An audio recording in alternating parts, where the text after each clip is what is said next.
Hey everybody, this is Rydo and we're back to Rez Infinite. Now, I'm going to do the direct assault now. There's not really a great reason to do the direct assault, other than just if you do direct assault, it unlocks maybe something in this options. What was it that it unlocked?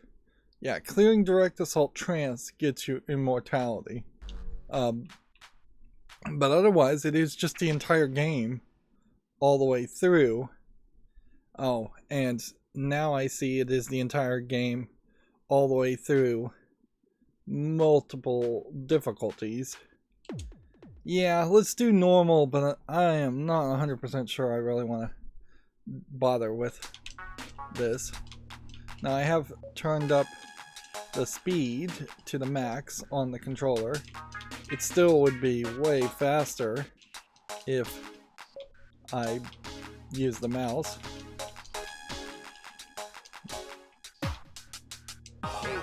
This gives you a score, but once again, getting your score probably doesn't equate, even if it is just the exact same experience, to a score attack. And so you are just weirdly not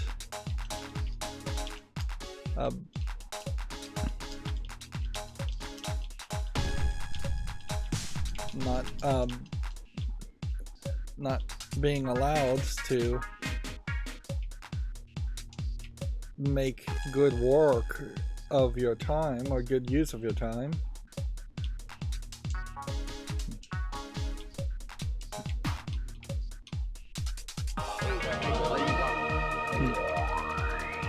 So really what this is going to come down to is just number one priority is don't get hit. Don't get hit early.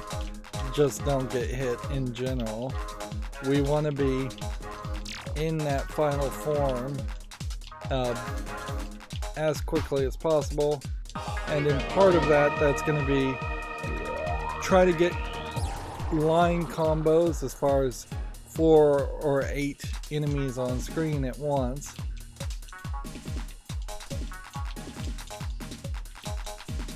Although I'm not sure that that actually does increase your amount of things you're hitting.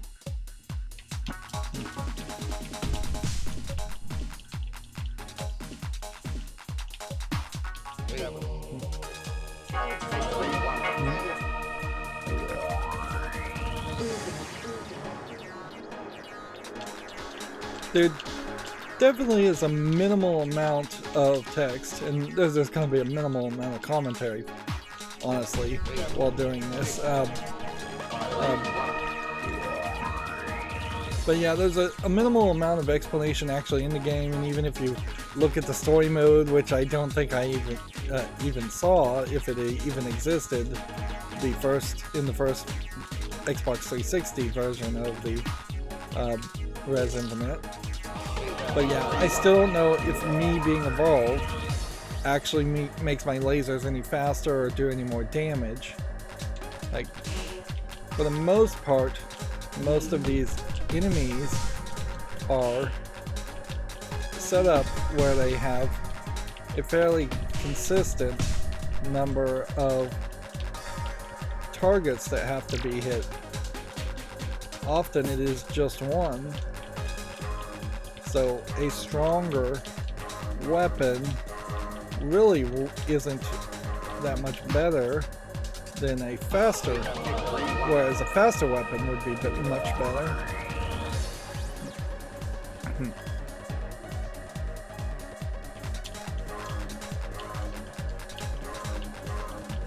And it certainly is a situation where, as a video game critic, I can make an unfair statement here and say, I don't know how the best way is to encourage a player to play a game over and over again, but this is definitely not the right way to do it. Like, having this just wide variety of repackaging and reselling the same levels over and over again. You can do a little bit of that, certainly, but even then it is more of a gimmick than a really welcome experience.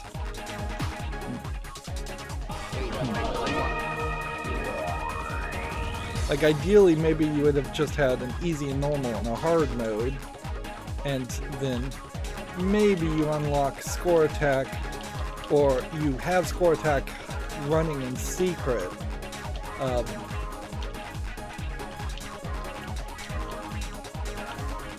In the first playthrough, but you just don't have the scoreboard and all of that showing. Just that way the player doesn't really focus on it too much in their first playthrough. A lot of games actually will give you a score right at the end, and for the most part you wouldn't have ever really given any thought that you were getting scored based on it. Like Bayonetta does that for at least the first area, and then you get a score for that first area, then you know that you're getting scored.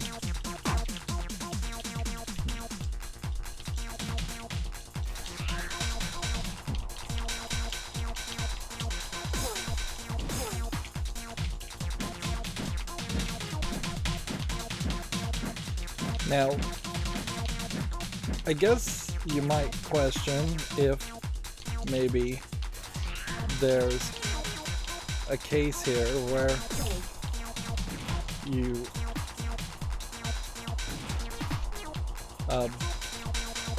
should try and target, whoops, yep, just one of these lenses, like, instead of all four of them, but it is really spinning too fast for that to be the case.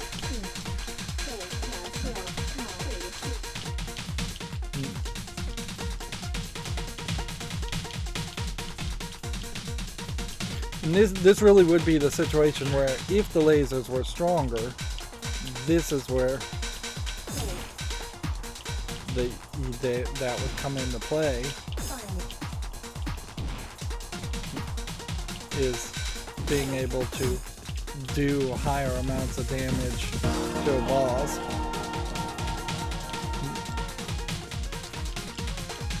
I do kind of feel like the music has to be worked on so well in this game that is probably the best excuse as to why there aren't 9 areas instead of only 5 or 6, if you include the lost level and Area X. Is that every sound effect playing as a specific events that can happen at any point and making it sound like it's not out of place does take a lot of work, because you are definitely thinking here in a slightly different way from the way you normally would make music. It's very much thinking backing track that works with anybody popping in or dropping out as far as other tracks, other sound effects. When I beat a sequence, that coming in and working fine, and then the backing track being able to just kind of still play even as it's playing the explosion sound effect. Not a particularly high score there. But you need that high, good startup on the first level, which this is the reason, Direct Assault is the reason you need the first level to be shorter and easier. Although in all fairness, it makes a lot of sense that it would be easier. No real break. So if you were normally exhausting your fingers or just running out of mental energy by the first area, all you could really do at this point is just hit pause and take a break. That way, and then you'll be out of the flow state.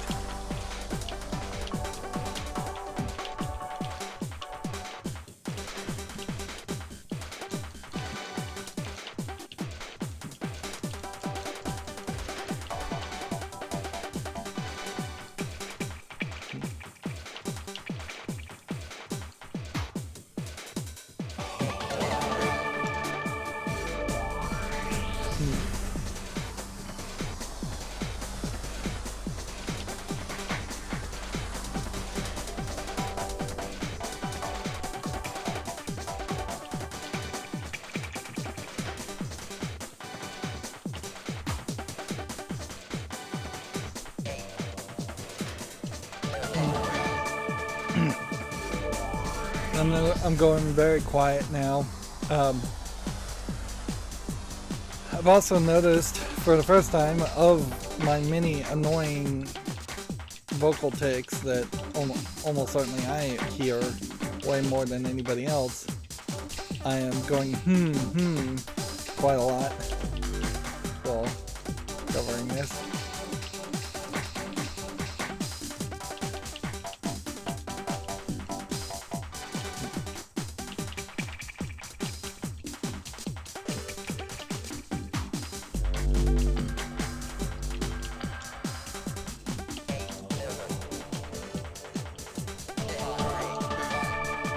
That went very poorly as far as the level.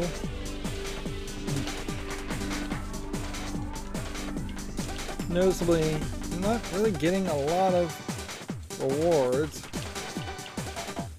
And I wonder if that is the case because I should be letting these fire off missiles at me to get waves.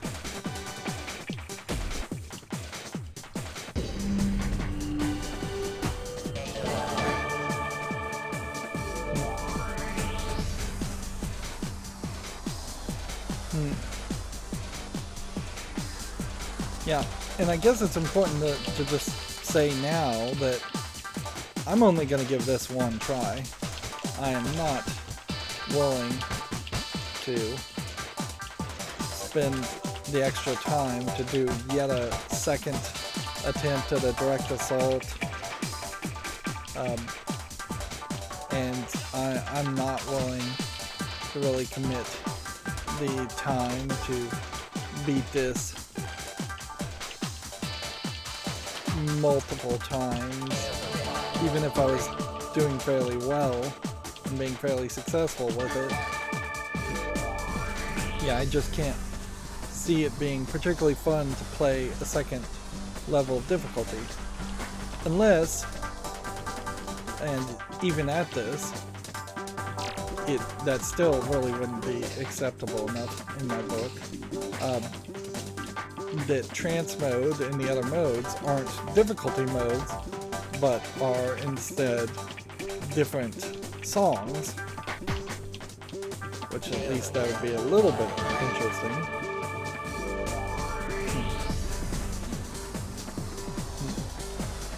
And while I'd like to be at the maximum level of evolution, I guess if I just maintain a certain level of evolution, I can make it to the end.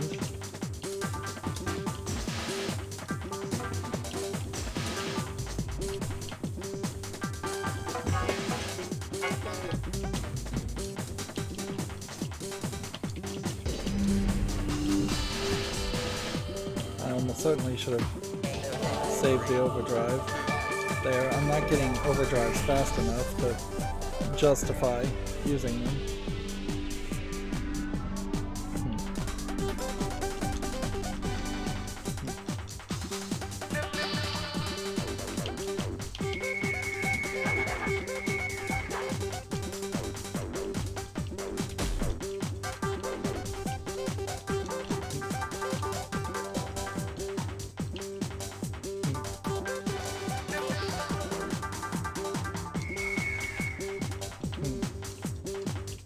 So the trick, I guess, is to destroy that center part first, and then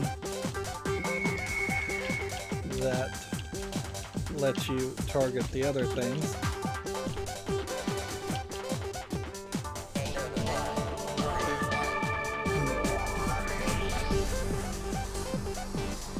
Even here, though, it feels like the game has gotten harder, and that this doesn't really feel like the first time I played it. Maybe this is a case of just diminishing returns, which is very possible too, that I'm actually wearing my fingers out and getting diminished results.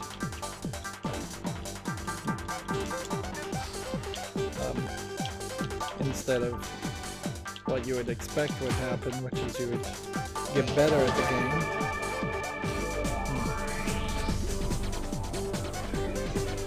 game. In all ways, even though this is music that I would definitely define probably closer to techno, it does have this kind of jazz feeling to it, where you could at any point bring in another instrument, another character doing something, adding more to the audio, doing another track, doing their own little, not solo, but their own little piece.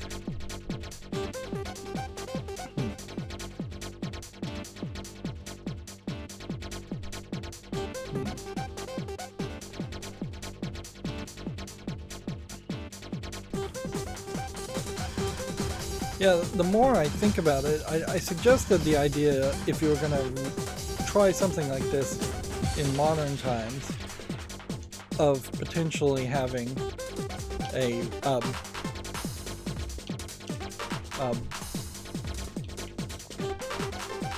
perfect run, tool-assisted speedrun feature built in.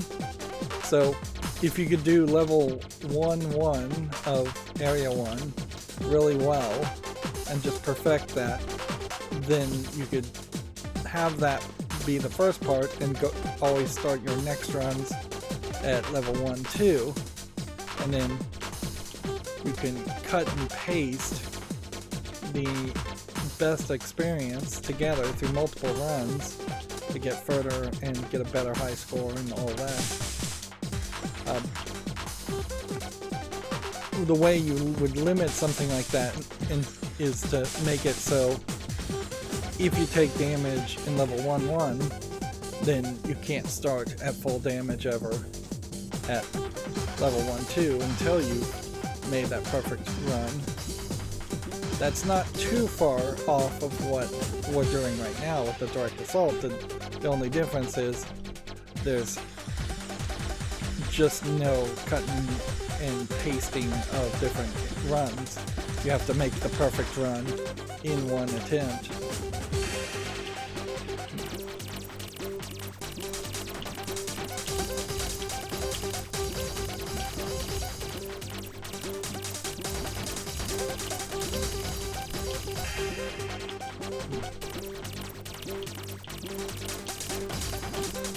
I guess maybe the idea is that you would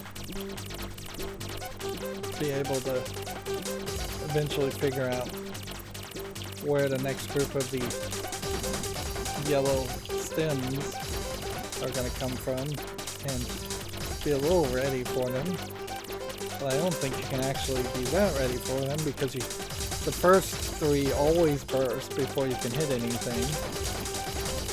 And all that really does is create a kind of smaller area in which you're cycling your reticle.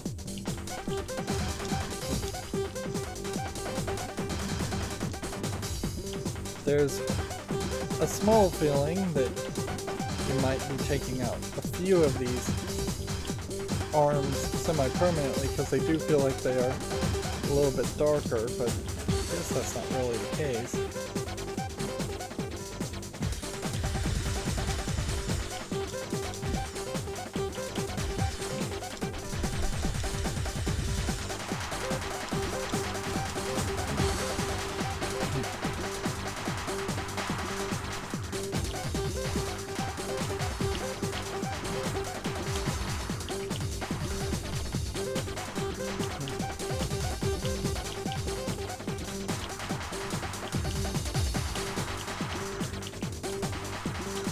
Now, I just played a game called, what was it called, actually? Fury, F-U-R-I. And on the easier mode of that, which was about the only way I could even beat the game, there were entire rounds and entire attack sequences that were eliminated from the easy mode. So you would be really surprised playing it on normal. In that you really just didn't have the same experience on easy mode, which easy modes and normal mode should be the same experience. You should see the same content, if at all possible. In the case of this game, it makes it a little bit more obvious what you could have done in that at higher difficulties you could just add more health to the final bosses, since they're about half of what each area is anyways, and then you could have it always be the case on any level of difficulty that if you stay around and fight the boss long enough, they have ever increasingly difficult attack sequences. To the point, if you stick around too long, there's potentially a super difficult instant kill that maybe you can dodge that would then lead to an instant victory. I could see that making a lot of sense, to effectively have a final kamikaze attack where the boss would attack you and try and instant kill you, or at least damage you severely, and if you dodged it somehow, then it would just have no more energy and fall to its own exhaustion. That way you can put a limiter on the length of a boss fight, whereas in this implementation of this very early game, admittedly, it's no surprise it doesn't have a feature like that. In fact, I don't know of any game that really has a feature quite like that. I'm sure there's been a few boss fights like that, but not a game that has consistently worked around that gimmick. Now, I definitely want to hold on to the overdrives now.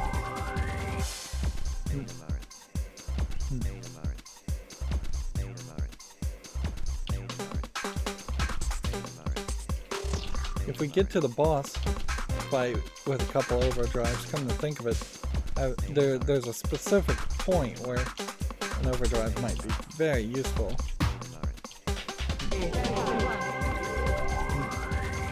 For a Venus.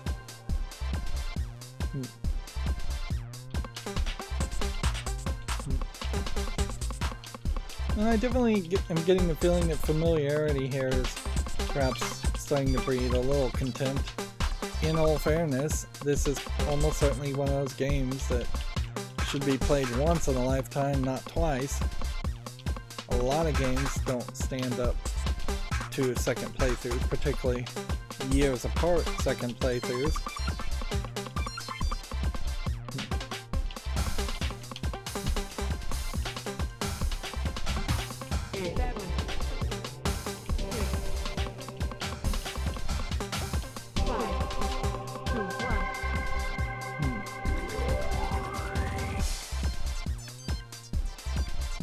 I still don't know if the shotdown ratio or anything here would also be counted towards the regular play statistics.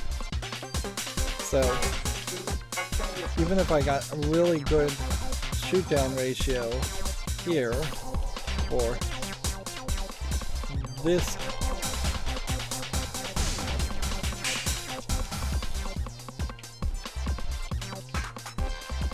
run, the direct assault run, it may still not count towards unlocking some of the other beam types or unlocking boss rush mode.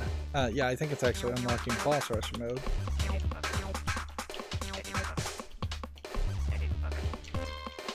And if I could just stay into playing this the right way and having these sweeping lock-ons then releasing, I would definitely be moving the cursor, the left analog stick, about half as much. And they would be firing a lot fewer times.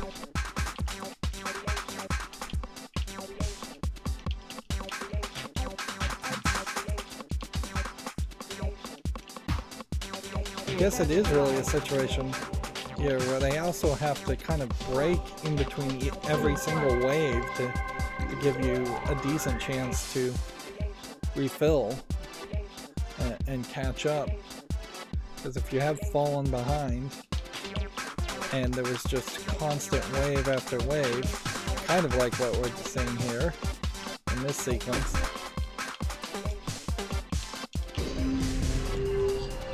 we'd have a real problem there. It is wiser, though, to use the overdrive to save yourself from taking an entire hit of damage.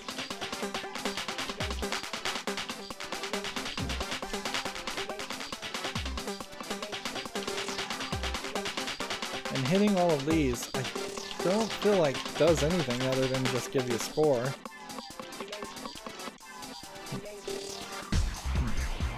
Because it's the life bar is not even there yet. So destroying those bricks doesn't make this next shield section any less full. Why is this moving so sluggishly now? Let me just take a second. Might as well take a second to just let my fingers rest anyways. But all of a sudden, the left analog cursor just doesn't seem like it's moving as fast. I don't know if maybe that's a perception issue on my part, or no, it just feels like it's just not moving as fast as it was before. And this game doesn't have any slowdown mechanics or anything like that. Well, we have, with taking that one damage, proven that you can actually be hit. This is just unfair. What is going on? Even there on the controller, it's not responding. Let me just unplug my controller and plug it back in.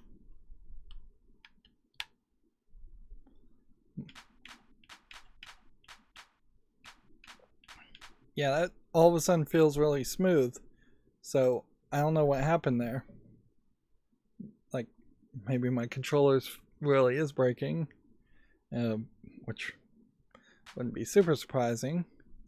Or what? Maybe the cord got a little yanked. Nope, it's back to being very sluggish. Let me just make sure. Under controls.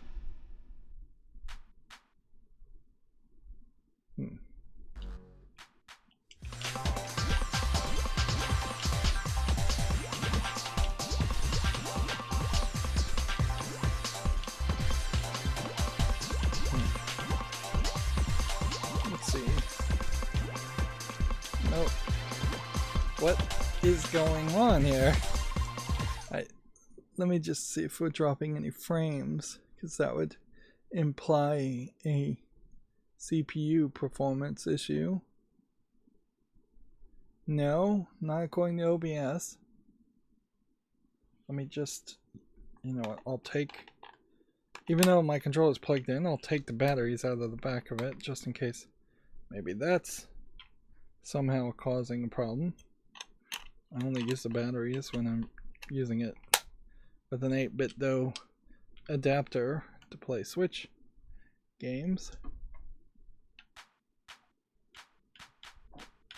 Everything seems fairly smooth in the menu, and then everything here is just incredibly sluggish. And there's no reset sequence or anything like that.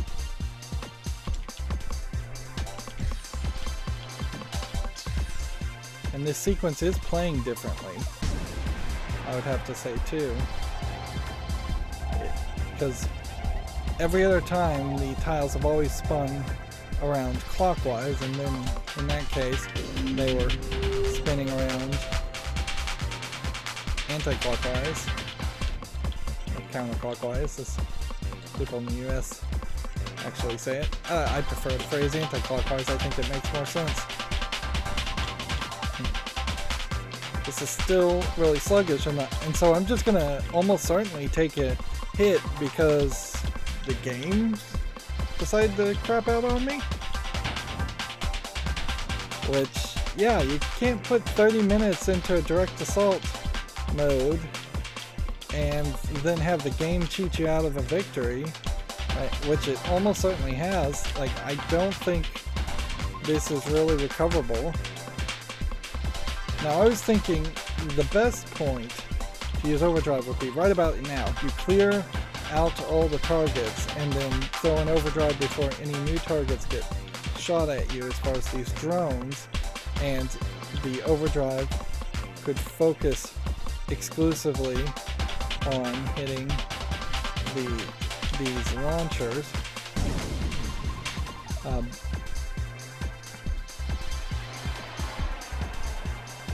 I am feeling the vibration on the controller a little bit here.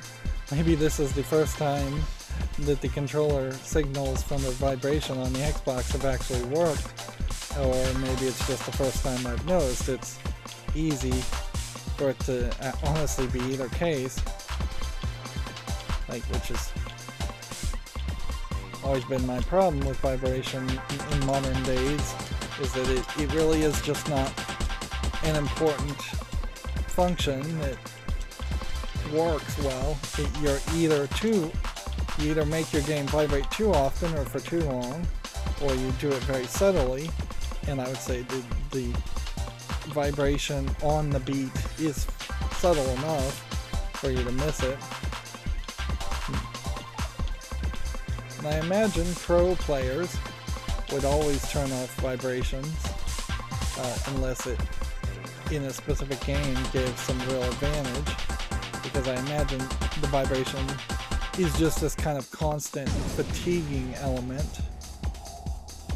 I'm surprised I even made it this far. Yeah, and the larger vibration as that exploded.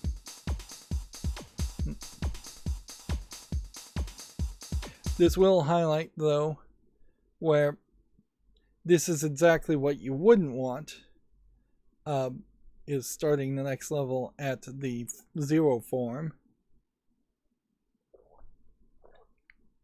Because it's probably not recoverable. The best case scenario is that Venus was Area 4 and the next level is Area 5, which I'm not 100% sure that's actually the case. I think Venus was Area 3. So now either the game has to account for my situation and try and refill my health, or I'm gonna lose. And yes, now the controller is back to the speed it was. So, again, the real way to play this game, even though they heavily encourage you to play with a controller, is to actually play with a mouse. And probably, to avoid that slowdown, you might want to turn the speed of your cursor down for the Venus boss fight, down to the original 2 pips, and then turn it back up to 4 pips for all the other sections. Yeah, I wouldn't be surprised if that's just a known bug, too. But it's certainly not something I noticed or experienced in the regular playback. So there is a slight difference there.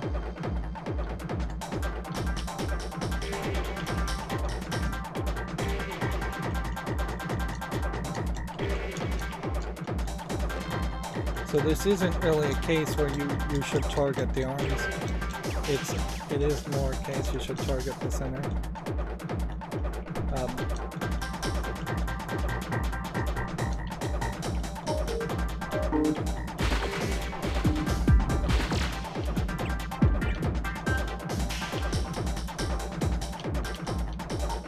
See, I'm not sure how many times you actually have to hit these characters. People and enemies all over the place, or pickups all over the place.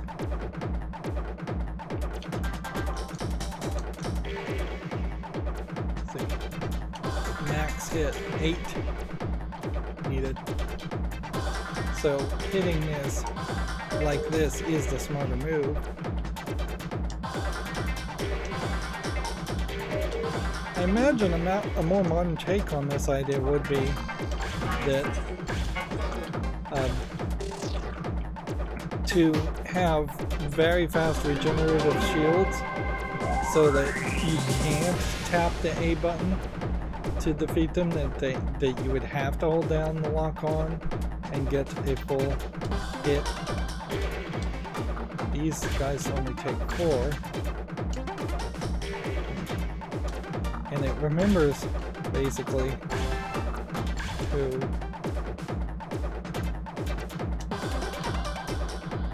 how much health they have, so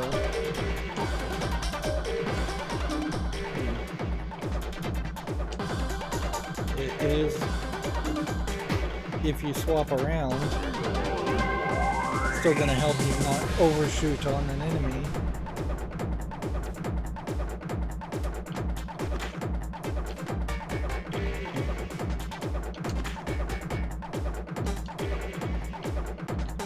Moving fairly slow, and I don't know if that is, again, just a case of me losing momentum. I think it really is just me losing momentum.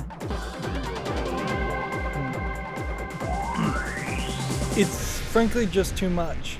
Like, if you're inherently yeah, my voice is all sore and congestion.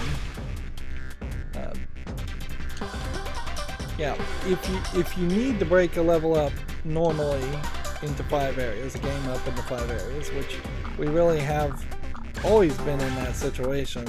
There's very few one screen, one level games worth playing. Even like Pac-Man and Donkey Kong all have different levels. That implies that there needs to be breaks in between it. So it's not a genius, groundbreaking new idea to merge a game into one long no-break speedrun. It's just making a mistake that people have learned not to make, even in first-generation game development.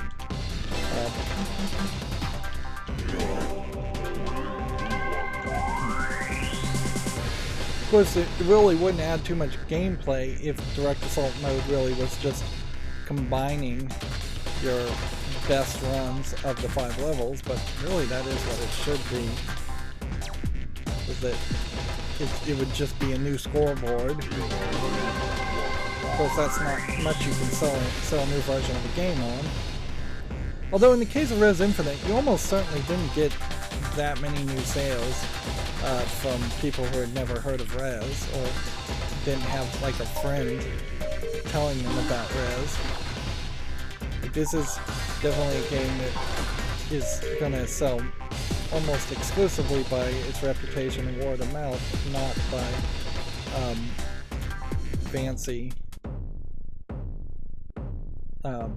new features. Yeah, we're back down to level 0, so this would be a pretty realistic place to lose.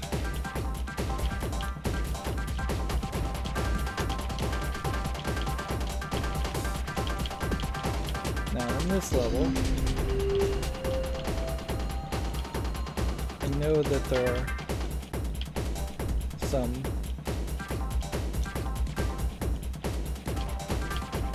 pathways that would lead to pickups.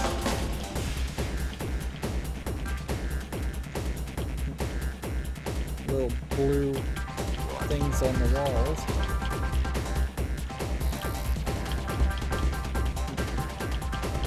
But maybe I could use that as a way of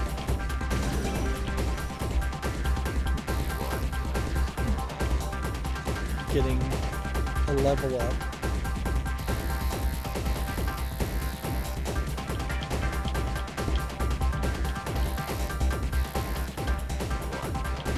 I would kind of have to memorize where they were and stop focusing on firing at the enemy, which is a safer move, and most certainly is to just focus on enemy.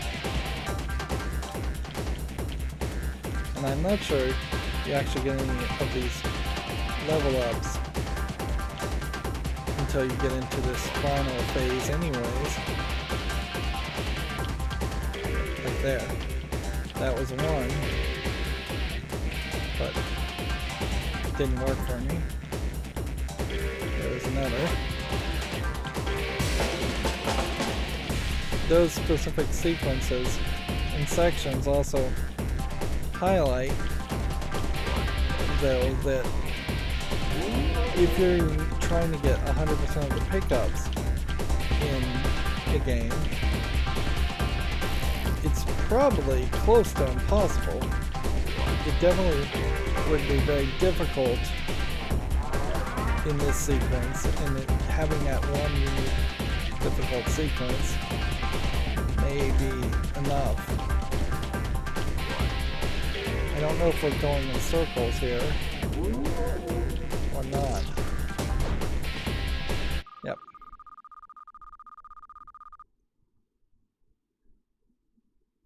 See, there's your game over there.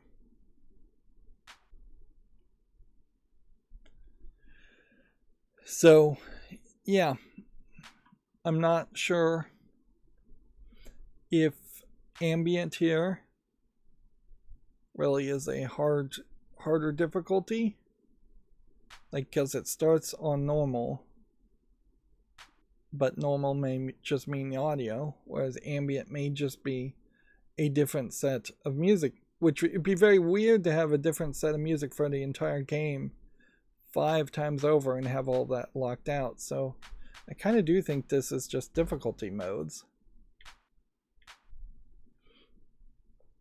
So yeah, this is, I guess, where you could certainly get the 10 hours of gameplay, certainly, if you stuck with it. If you just kept on playing. Rez is probably a great game to get if you were starting somebody on their journey of being a PC gamer, in that if this is the only game they had to play, they would have the opportunity to play it a lot.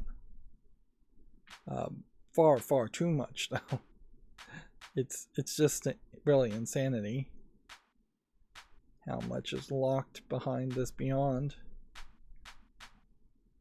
People wanted more Rez, and I guess they bent over backwards to do it. So now we can see, though, to get immortality, it's not an easy thing, and that certainly explains the achievements a lot more too, as to why only 1.1% of players have beaten Direct Assault Trance mode. Yeah, it's too difficult, it takes too long, it's too easy to mess up, it's too easy for the game to screw you over. I probably would have made it all the way to the end if in the middle all of a sudden the controller hadn't worked. If I was playing with a mouse too, that would highlight a easy experience there. So that leaves us in a situation here where this episode would have been an hour, almost certainly. We could get boss rush mode if we can get the shot down rate at 95%. Or to accomplish that, I could either play Area 4 and then Area 5 next episode.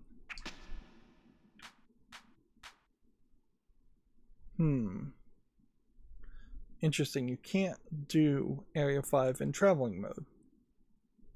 So that really sucks. So I guess what we're at now is next episode I'll do Area 4 and see if we can get a shot down rate. I think I might even want to use the mouse on that. And then we'll do Area 5 and try and get the shoot down rate using a mouse. And then that's going to be it for the original Rez experience. That then leaves us with Area X, which seems like it is just one final area. I would assume it's fairly long.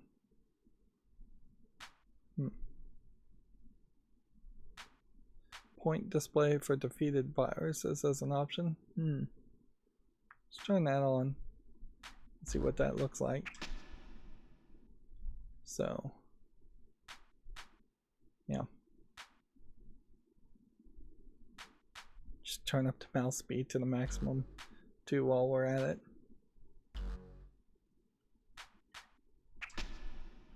So yeah. Maybe we will be done in 2 episodes going forward. There's definitely a large split here in that if you really just wanted to try to maximize everything that Rez is asking you to do, you could easily play this game 3 to 10 times longer, just playing the levels over and over again. It definitely comes off very arcadey in that sense, in that most arcade games really only had 4 or 5 levels because it was so difficult and you would die and run out of quarters before you even got to that to the end. But by modern game standards, you definitely would expect a lot more levels and a lot more gameplays. I guess it is a situation where it's a comparison of something being tall versus something being wide, and in the case of Rez Infinite, I would describe it as being wide in that there are 5 levels, so it would be 5 areas tall, whatever the unit of an area would be, but then it's extremely wide because for each of those 5 areas tall, it is 5 times 5 columns wide, because they want you to play Area 1 once in play mode, once in score attack mode, once in direct assault mode, normal, and then once more for every other level of difficulty. So it's probably about 6 times per each area, not 5 times, just at that. And then boss battle could be its own column to make it even wider. But the tallness, as far as this is new wave layouts, this is new areas, this is new backgrounds, this is new bosses you're seeing, is incredibly short. And you just wouldn't want to make a game like that.